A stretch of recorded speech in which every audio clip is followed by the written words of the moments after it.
Olá, povo de Deus! Aqui quem vos fala é o presbítero Geilson Francis e você está aqui para mais um vídeo de Escola Bíblica Dominical.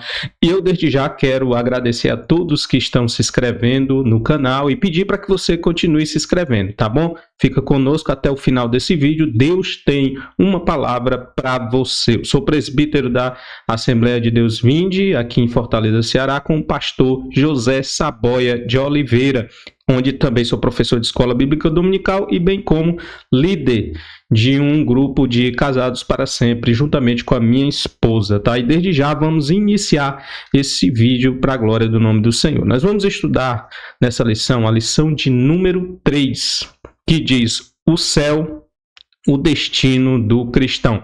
Desde já eu quero dizer para você que é uma lição maravilhosa. Nós estamos estudando o segundo trimestre, né? A revista Carreiras, que é a carreira que nos está proposta, o caminho da salvação, santidade e perseverança para chegar ao céu. E desde já vamos iniciar o nosso vídeo. O nosso textuário diz o seguinte: mas a nossa cidade está nos céus, donde também esperamos o Salvador, o Senhor Jesus Cristo. Filipenses capítulo 3, a partir do versículo de número 20. A verdade prática diz o seguinte: o crente deve viver a vida cristã com a mente voltada para o céu, como sua legítima esperança. O crente deve viver a vida cristã com a mente voltada para o céu.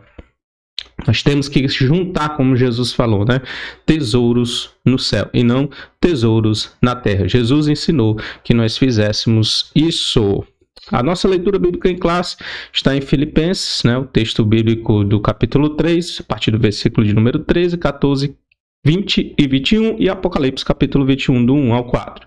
Vamos para a leitura. Diz assim o texto bíblico de Filipenses capítulo 3, primeiramente, né? Versículo 13. Irmãos, quanto a mim, não julgo que eu haja alcançado, mas uma coisa faço, e é que, esquecendo-me das coisas que para trás ficam e avançando para a que estão adiante de mim, prossigo para o alvo pelo prêmio da soberana vocação de Deus em Cristo Jesus. Mas a nossa cidade está nos céus, onde também esperamos o Salvador, o Senhor Jesus Cristo, que transformará o nosso corpo abatido para ser conforme o seu corpo glorioso, segundo o seu eficaz poder, e sujeitar também a si todas as coisas. Apocalipse capítulo 21, verso 1 diz: e vi um novo céu e uma nova terra, porque já o primeiro céu e a primeira terra passaram, e o mar já não existe. E eu, João, vi a santa cidade, glória a Jesus, a nova Jerusalém que de Deus descia do céu, endereçada para sua esposa, ataviada para seu marido. E ouvi uma grande voz do céu que dizia: eis aqui o tabernáculo de Deus com os homens, pois com eles habitará, e eles serão o seu povo, e o mesmo Deus estará com eles, e será o seu Deus. E Deus limpará dos seus olhos toda lágrima, e não haverá mais morte, nem pranto, nem clamor, nem dor, porque já as primeiras coisas são passadas. Vamos para a nossa introdução. Nossa introdução diz o seguinte: ao homem natural é impossível discernir as coisas espirituais. Texto bíblico de 1 Coríntios capítulo 2, versículo 14 diz isso. Por isso, a sabedoria humana apresenta diversas concepções enganosas a respeito do céu, a ponto de negar sua existência. Contudo, ao cristão é garantido a gloriosa promessa de desfrutar do céu como a sua morada na vida eterna com Deus. Nós temos, por exemplo, João capítulo 11, versículo 25 ao versículo de número 26. Diz assim o texto bíblico: disse-lhe Jesus: eu sou a ressurreição e a vida. Quem crê em mim, ainda que esteja morto, viverá. E todo aquele que vive e crê em mim, nunca morrerá. Crês tu isto? Jesus respondeu quando Marta perguntou: mas Senhor, se o Senhor estivesse aqui, o meu irmão não teria morrido. Mas eu desde já eu sei, olha o que foi que Marta falou, né? Desde já sei que ele vai ressuscitar na ressurreição de último dia. Jesus disse assim: olha, Marta, Eu sou a ressurreição. Eu sou a ressurreição em minha vida. Eu é o que faço a ressurreição acontecer, porque eu sou Deus. E quem crê em mim, ainda que esteja morto, vai viver. E eu vou fazer na vida de Lázaro um exemplo dessa verdade. É a verdade que Jesus tem para nós, é a verdade da vida eterna, é a verdade da transformação, é a verdade da libertação. É isso que Jesus tem, a libertação da morte, né? É isso que Jesus tem para nós. Nós temos também um outro texto de João, capítulo 14, verso 1 ao 3, diz assim: não se turbe o vosso coração. Aqui Jesus já falando para os discípulos ali, né? Antes dele ser preso, Jesus ele reúne os discípulos, faz a Santa Ceia, ele faz ali algumas coisas, né? Lava pés e também profere essas palavras de João 14, versículo de número 1 ao versículo de número 3, uma forma de motivar, de levantar novamente a motivação dos discípulos, porque eles estavam desanimados diante daquilo que Jesus estava dizendo, né, que deveria ir a Jerusalém, padecer nas mãos dos principais e se morrer e ao terceiro dia ressuscitar. Eles ficaram tristes. Jesus então está levantando aqui a motivação dos discípulos. E Jesus fala o seguinte: não se turbe o vosso coração. Credes em Deus, crede também em mim. Na casa de meu pai há muitas moradas. Se não fosse assim, eu vou-lo teria dito, pois eu vou preparar-vos lugar. E quando eu for e vos preparar lugar, virei outra vez e vos levarei para mim mesmo, para que onde eu estiver, estejais vós também. Em vista disso, o nosso propósito é de mostrar o céu como destino glorioso de todo cristão peregrino. Nós estamos na terra, temos promessas, como nós acabamos de ler aqui alguns textos bíblicos. Primeiro, uma promessa de ressurreição, que nós que aceitamos a Jesus e começamos a caminhada com a garantia de que Jesus irá nos ressuscitar e que nós iremos viver eternamente com Ele, mas também nós temos essa outra promessa de Jesus, né, que diz: olha, eu vou preparar moradas, certo? Não se turbe o vosso coração. Credes em Deus, crede também em mim. Na casa de meu pai tem muitas moradas. Vocês são pertencentes a essa morada. Vocês não são peregrinos ou refugiados que não sabem para onde vai, mas não, né? Apesar de sermos peregrinos, estamos peregrinando porque estamos de passagem, mas mesmo assim, mesmo de passagem, nós sabemos para onde nós vamos, né? Nossa morada é no céu. Nossa morada é com o Pai. Então, gente, vamos agora para o nosso primeiro ponto. Primeiro tópico, melhor dizendo, né? O céu, o alvo de todo cristão. Esse é o nosso primeiro tópico, então vamos lá. Definindo o céu. A palavra hebraica shamarim, ou shamaim, que significa céu ou céus. Vamos, Gênesis capítulo 1, verso 1, né? No princípio, Deus criou os céus e a terra. Então, aparece 419 vezes no Antigo Testamento. O termo grego ouranos, também se chama céu, aparece 280 vezes no Novo Testamento com dois sentidos: como firmamento, universo, atmosfera, e também como céu sideral, estrelados, acima, uma região acima do céu sideral. Né? Sede da ordem das coisas eternas e perfeitas, onde Deus e as criaturas celestiais habitam. Então nós temos esses dois sentidos para a palavra ouranos, né? O firmamento, o céu que a gente vê, o visível, e o céu que está acima disso, que é o céu onde as criaturas celestes e a perfeita, onde Deus, né, e as coisas eternas existem.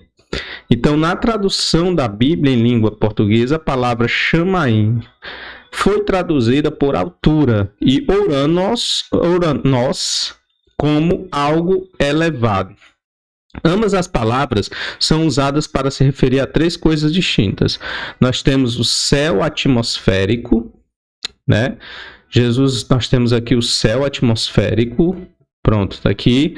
Deuteronômio capítulo 11, versículo 11 ao 11 e 17. Né? 11, versículo mais preciso, né? Mas a terra que passais a possuir é terra de montes e de vales. Da chuva dos céus beberá as águas. Então, esse céu atmosférico. Porém, nós temos também se referindo ao universo, ou firmamento dos céus, não só o céu atmosférico. Está em Gênesis capítulo 1, verso 14. E disse Deus: haja luminares na expansão dos céus. Esses céus aqui é o firmamento, né? Para haver separação entre dia e noite, e sejam eles para sinais e para tempos determinados e para dias e anos. Mas essa palavra céu também pode significar a morada de Deus, né? A morada de Deus, que Jesus se referiu exatamente em João capítulo 14, verso 3. E diz assim o texto: atenta desde os céus e olha desde a tua santa e gloriosa habitação, onde estão o teu zelo e as tuas obras poderosas, a comoção das tuas entranhas e das tuas misericórdias, Detém-se para comigo, vou repetir a leitura, tá? Vamos lá.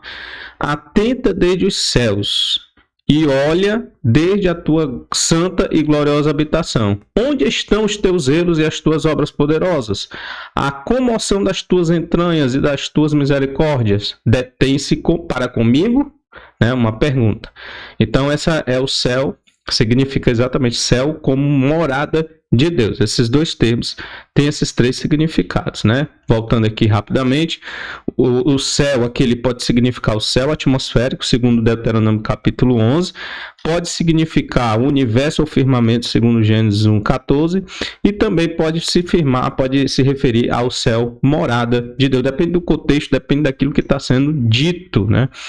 Então pode ser também o céu morada de Deus, tá? Então é isso. Vamos para o tópico de número 2. O ponto de número 2, melhor dizendo, do tópico 1. O céu conforme o ensino de Paulo. O apóstolo Paulo foi arrebatado ao terceiro céu. Não por acaso esse céu está enfatizado nas cartas de Paulo como um lugar celestial. O lar dos salvos em Cristo Jesus, onde temos um destino assegurado, o de estar para sempre com o Senhor. Então, o nosso destino é estar para sempre com o Senhor. É isso que o comentarista está dizendo. Esse é o nosso destino. 2 Tessalonicenses, né? 1 Tessalonicenses, melhor dizendo, 4:17, diz assim o texto bíblico: depois nós, os que ficarmos vivos, seremos arrebatados juntamente com eles nas nuvens, e a encontrar o Senhor nos ares. E assim estaremos para sempre com o Senhor. Portanto, consolai-vos uns aos outros com estas palavras. Então, nosso destino é o céu. É estar para sempre com o Senhor. Os que morreram vão ressuscitar primeiro, segundo o texto de Tessalonicenses. E nós que ficarmos vivos seremos arrebatados. E nós vamos se encontrar com o Senhor. Então, esse é o nosso destino. É se encontrar com o Senhor, é estar com Deus, é ir para a morada de Deus. Jesus falou, ó, eu vou, mas eu vou preparar lugar para vocês, morada.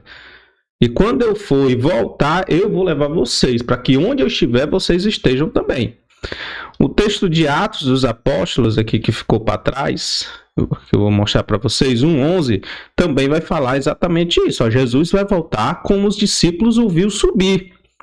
Atos 1:11, diz assim, ó: os quais lhes disseram, homens galileus, por que estáis olhando para o céu? Eles olhando para o céu, Jesus subindo para ir à direita de Deus, e os anjos disseram isso para eles. Por que vocês estão olhando para o céu? Esse Jesus que vocês estão olhando, que está sendo recebido em cima no céu, adivinha assim como para o céu o viste ir. Então Jesus está voltando, ele vai voltar, por quê? Porque o nosso destino é estar no céu. O nosso destino é estar para sempre no céu. Efésios 1:3-20 diz assim: bendito Deus Pai de nosso Senhor Jesus Cristo, o qual nos abençoou com todas as bênçãos espirituais nos lugares celestiais em Cristo, que manifestou em Cristo, ressuscitando dos mortos e pondo a sua direita nos céus. Então, gente, é exatamente esse o ensino, né? O que nós temos de promessa de Deus é que nós estaremos para sempre lá. E esse também é o nosso destino, enquanto servos do Senhor, enquanto pregadores do Evangelho, enquanto servos e discípulos, seguidores de Cristo, essa é a certeza que nós temos, é que nós estamos caminhando para esta morada. Estamos peregrinos, mas não refugiados perdidos. Eu considero, na verdade, é como se nós fôssemos assim uma espécie de refugiados, né? O que é um refugiado? Um refugiado é aquele que sai da sua terra, não tem terra mais nenhuma, sai por causa de guerra, de guerra civil, enfim, sai da sua cidade, da sua terra, porque está muito perigoso viver ali, e vai para uma terra que está vivendo em outro lugar. O problema é que o refugiado, quando sai da sua terra, ele sai sem rumo. E aí essa é a diferença de nós para os refugiados. É porque nós não estamos sem rumo. Nós temos uma morada, nós pertencemos ao céu. E o Senhor foi preparar lugar. Essa é a diferença nossa para um refugiado, né? Mas a palavra que nós temos na Bíblia Sagrada para se referir a nós cristãos que estamos nessa caminhada é exatamente de peregrinos. Estamos peregrinando na terra rumo a Canaã celestial. Por isso, vivendo em Cristo, o crente desenvolve, melhor dizendo, um relacionamento na esfera do reino, de modo que, ainda que não tenha ido para o céu, toda a sua vocação é celestial no presente momento de sua vida. Dessa forma, o poder que está em sua vida vem do céu e o habita a vencer a cada dia. Vamos agora para o nosso último ponto, né, do tópico 1. Céu é o alvo de todo cristão, o alvo do cristão. Diz assim: depois de salvo, não pertencemos mais a este mundo. Por isso, Paulo ensina que prossegue para o alvo. Isto é, a linha de chegada que o atleta alcança o prêmio, né? Assim, Paulo persegue o prêmio com determinação, liberdade, empenho e com os olhos fixos no autor da salvação, né? No autor da nossa salvação, Jesus Cristo. Igualmente, o cristão passa a ter o céu como alvo por causa da soberana vocação que vem de cima, isto é, de Deus por meio de Jesus Cristo. O seu alvo revela o resultado de uma nova vida e por isso o crente se volta para as coisas do céu. Hoje nós estamos completamente voltados para as coisas do céu, certo? Mas para que a gente possa ganhar esse prêmio, a gente precisa correr bem, a gente precisa se esforçar, não é? A gente precisa renunciar. Por isso que a palavra do Senhor diz: aquele que quiser vir após mim, negue-se a si mesmo, tome a sua cruz e siga-me. Esse é o que nós devemos fazer, né? Renunciar o mundo, renunciar a carne, renunciar às concupiscências para que nós possamos ganhar o céu. Trilhar o caminho da porta estreita, o caminho apertado, né? Esse é o nosso alvo. E aí nós temos, por exemplo, 1 Coríntios 9, 24 a 27, que diz o seguinte: não sabeis vós, os que correm no estádio, todos, na verdade, correm, mas um só leva o prêmio? Correi de tal maneira que o alcanceis. E todo aquele que luta, de tudo se abstém. Eles o fazem para alcançar uma coroa corruptível. Nós, uma incorruptível. Nós nos abstemos das coisas, né, para receber de Deus uma coroa incorruptível, né? Pois eu assim corro, não para a coisa incerta, e sim combato, não como bater no ar. Antes, subjugo o meu corpo e reduzo a escravidão, para que, pregando aos outros, eu mesmo não venha, de alguma maneira, ficar reprovado. Então, Paulo se esforça para não ser reprovado. Para poder dar o céu, nós precisamos também lutar, precisamos também reduzir a servidão, o nosso corpo, né? Assim como o apóstolo Paulo fez. Então, Paulo corre aguardando a premiação, ele aguarda a premiação. E que premiação é essa? A coroa da justiça. 2 Timóteo 4,8 diz o seguinte: desde agora a coroa da justiça me está aguardada, a qual o Senhor, justo juiz, me dará naquele dia. E não somente a mim, mas também a todos os que amarem a sua vinda, né? Então, gente, o crente, ele passa a pensar nas coisas do alto. O que é que o crente passa a pensar? Passa a pensar nas coisas do céu e não nas coisas terrenas. Colossenses 3,2 diz: mantenha um pensamento nas coisas do alto e não nas coisas terrenas. Jesus ensina isso. Isso é um ensinamento de Jesus no Sermão da Montanha, quando ele diz: juntais tesouro no céu e não tesouro na terra. onde a traça come, onde o ladrão mina roupa, porque aonde estiver o teu tesouro, aí estará o teu coração. Onde é que deve estar o nosso coração? No céu.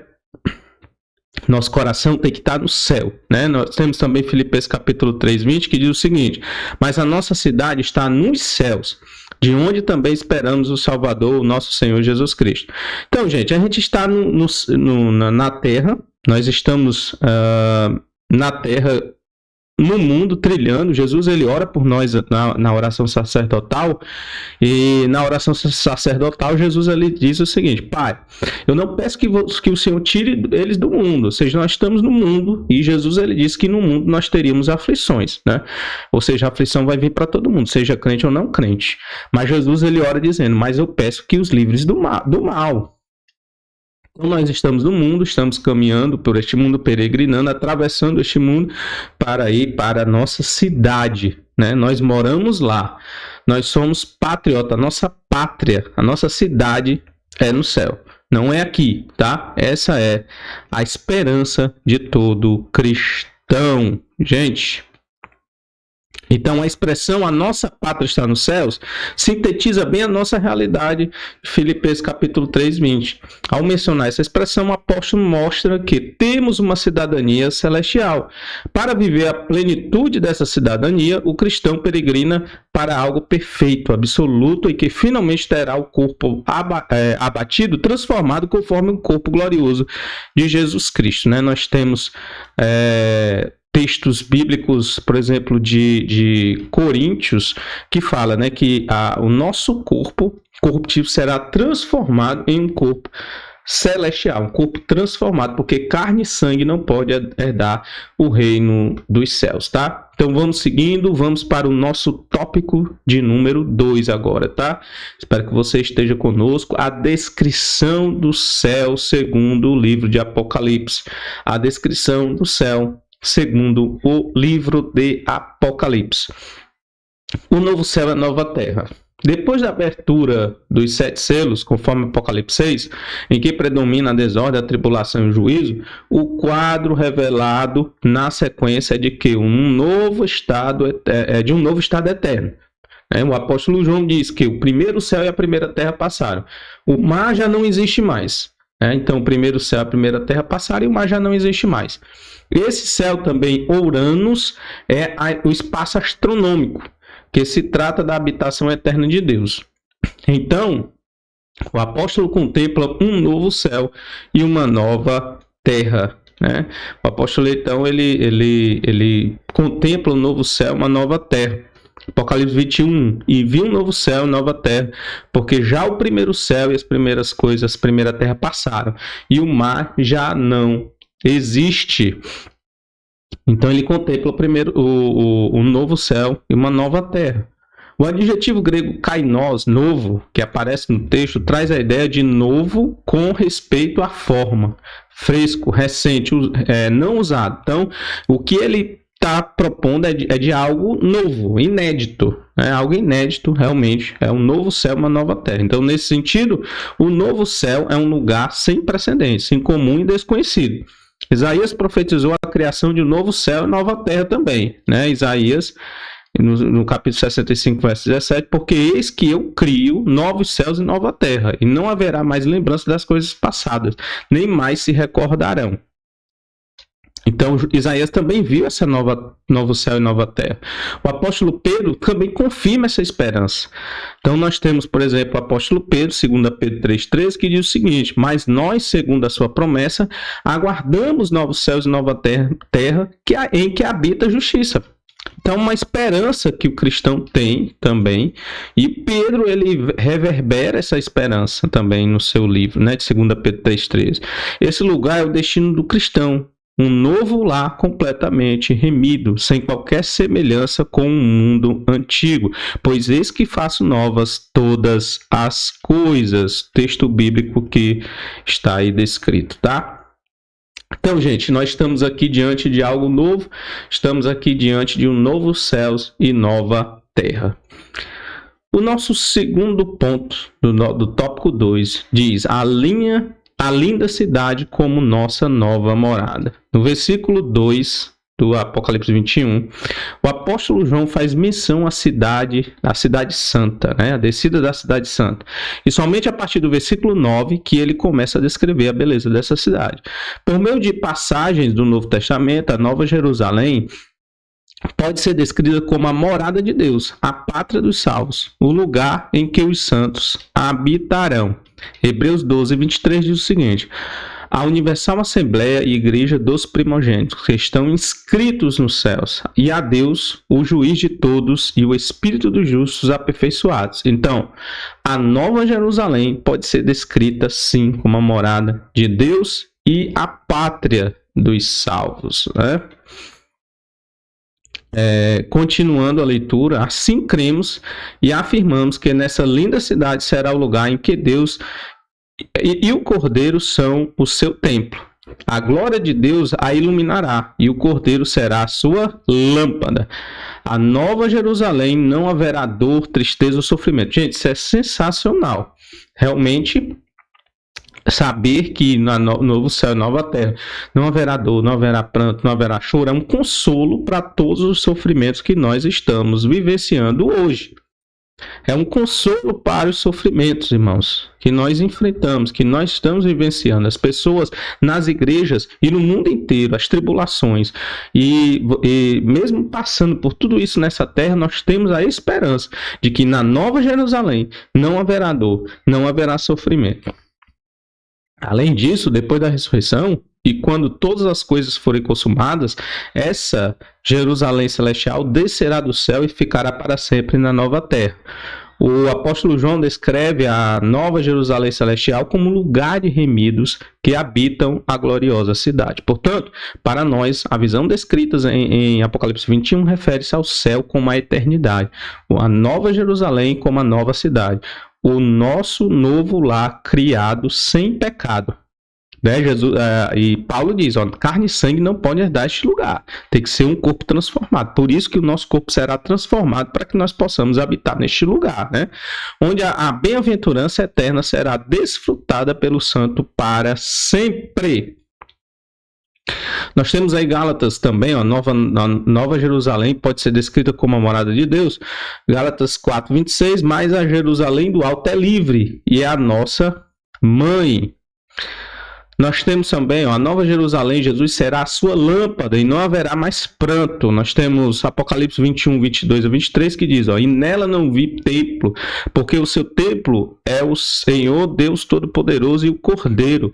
E a cidade não necessita de sol nem de lua. Hein? Olha aí, olha, recebe essa palavra. Essa cidade não necessita de sol e de lua para que nela resplandeça, porque a glória de Deus tenha iluminado e o Cordeiro é a sua lâmpada. E nós temos Apocalipse 21:4, e Deus limpará dos olhos toda lágrima, e não haverá mais pranto, nem morte, nem clamor, nem dor, porque as primeiras coisas são passadas, né? Não haverá mais dor, não haverá mais morte por doenças, porque este lugar será um lugar perfeito para a glória do nome de nosso Senhor Jesus Cristo, tá? Vamos para o nosso tópico de número 3, o céu, o fim da jornada cristã.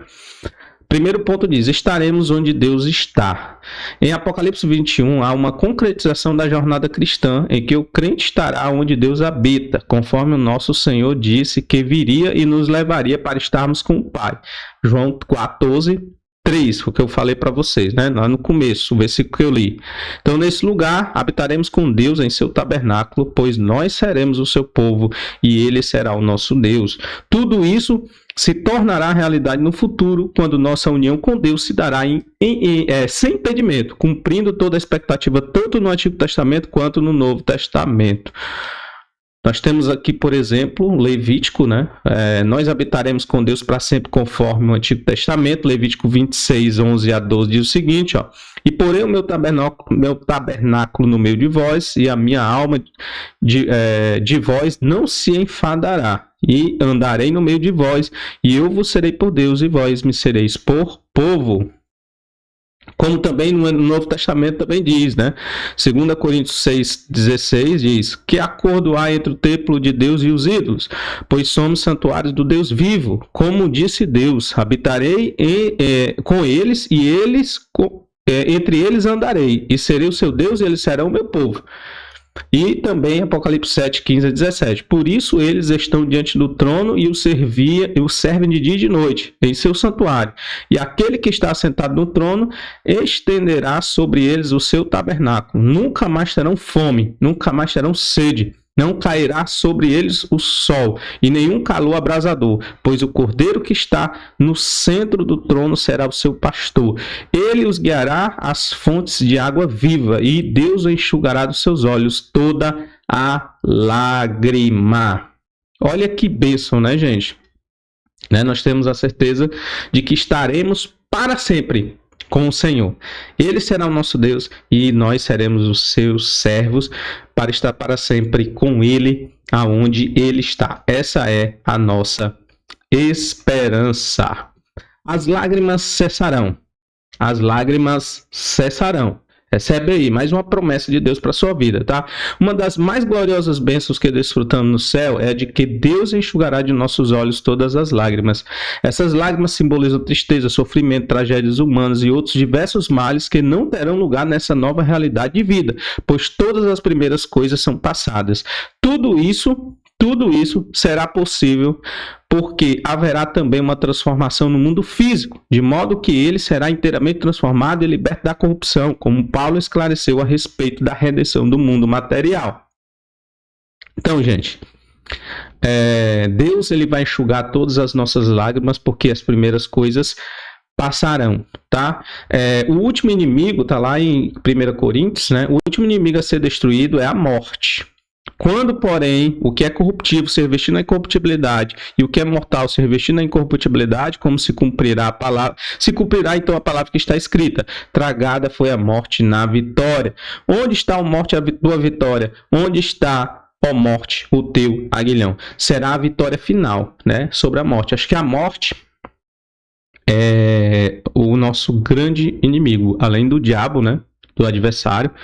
A morte é aquela que nos persegue e que quebra laços, né? Quebra laços, traz saudades e onde há uma separação dos nossos entes queridos. Então a morte realmente é algo muito danoso. Jesus chorou, né? Quando a Marta e Maria estavam ali aos prantos chorando seu irmão, né? O Lázaro que tinha morrido, e Jesus ele chorou também, porque viu ali como a morte ele tem um poder especial sobre os seres humanos, e tem mesmo, mas Jesus ele é a ressurreição, ele é a vida, ele vai dar vida para todos nós, meu querido, e aquelas pessoas que partiram, que são nossos irmãos, mãe, pai, avó, seja quem for, aquele ente querido, nós vamos voltar a vê-los porque eles ressuscitarão em Cristo para a glória do nome do Senhor. Então nós temos a vitória final sobre a morte. Você pode ter certeza e guardar essa esperança no seu coração, tá? Vamos ver aqui o próximo texto. Inclusive o mundo físico ele será restaurado, né? Vai ter uma restauração do nosso corpo será novo, o mundo físico será novo, tudo vai ser novo, é novo céu e nova terra, meu querido, pode ter certeza disso, né? Romanos 18, 22 diz o seguinte: considero que os nossos sofrimentos atuais não podem ser comparados com a glória em nós será revelada. A natureza criada aguarda com grande expectativa, que os filhos de Deus sejam revelados, pois ela foi submetida à futilidade, não pela sua própria escolha, mas por causa da vontade daquele que a sujeitou, na esperança de que a própria natureza criada será liberta da escravidão, da decadência em que se encontra, para a gloriosa liberdade dos filhos de Deus. Sabemos que a natureza criada geme até agora como em dores de parto. Então, a própria natureza, ela realmente será transformada e será liberta, e ela também vive essa expectativa, né? Não só nós vivemos a expectativa de libertação completa, mas também a própria natureza também vive essa expectativa, né? Então, muito bem, muito bem. Vamos para o nosso último tópico, né? Estamos concluindo o tópico de número 3, o céu como repouso eterno. A expressão repouso pode tem a ver com, não tem a ver nada, né? Melhor dizendo, não tem a ver com tédio, pois no céu haverá constante atividades, como adoração. O que é que vai ter no céu? Adoração, segundo Apocalipse 19, 1 a 8, né? havia adoração no céu, os seres celestiais adoravam a Deus, né? Aí eu vou deixar aqui a referência bíblica, eu não vou ler, certo, para vocês, mas no céu vai ter a adoração, certo? No céu também vai haver serviço, vai haver trabalho, né? Nós vamos servir no céu, é importante a gente saber disso. Então diz assim, Apocalipse 22:3, e ali nunca mais haverá maldição contra alguém, e nela estará o trono de Deus e do Cordeiro, e os seus servos o servirão. Beleza, o que é que vai ter mais no céu, Geilson? No céu vai haver ilimitada aprendizagem, né? Vamos continuar aprendendo. Não vai ter biblioteca não, mas vai ter aprendizado.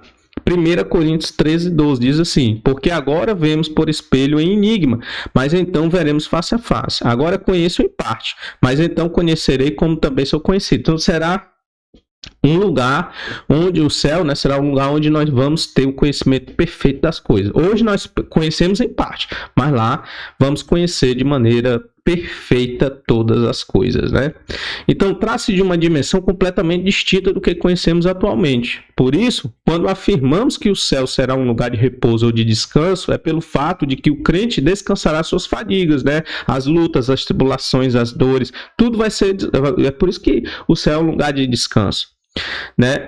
Estaremos plenamente satisfeitos em comunhão uns com os outros e com o nosso Senhor. Esse lugar de repouso é o fim de nossa jornada cristã, é a experimentação da morada dos remidos. Portanto, toda a nossa vida cristã atual deve ser vivida com a mente voltada para a realidade eterna do céu como verdadeira esperança. Então é isso, tá, gente?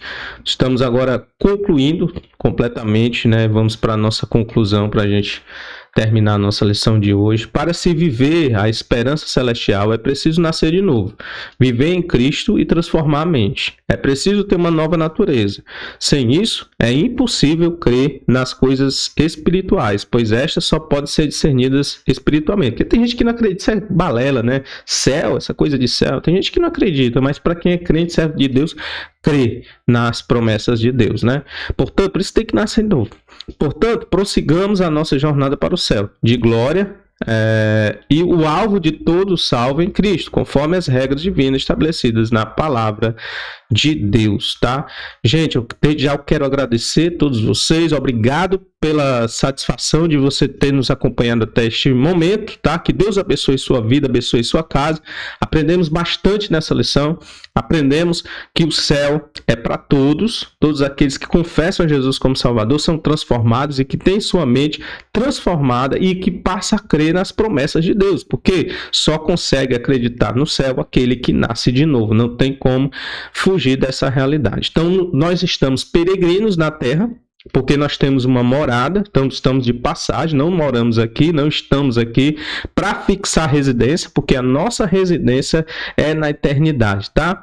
Aprendemos também que o Senhor vai enxugar todas as nossas lágrimas quando nós chegarmos no céu. Então, todo o sofrimento, dor que você enfrentou, todos os traumas, todas as angústias, todas as ofensas que você já recebeu, você receberá consolo em dobro, porque o Senhor enxugará todas as tuas lágrimas quando você chegar lá, tá? Então fica firme, não desiste desse caminho, continua trilhando este caminho da salvação, continua trilhando porque o Senhor está contigo, olhando para o autor e consumador da nossa fé, deixando para trás as coisas que para lá ficam, né? E vamos avançando, caminhando para as que estão diante de nós, tá? Que Deus abençoe sua vida, Deus abençoe sua casa e até o próximo vídeo, se Deus quiser.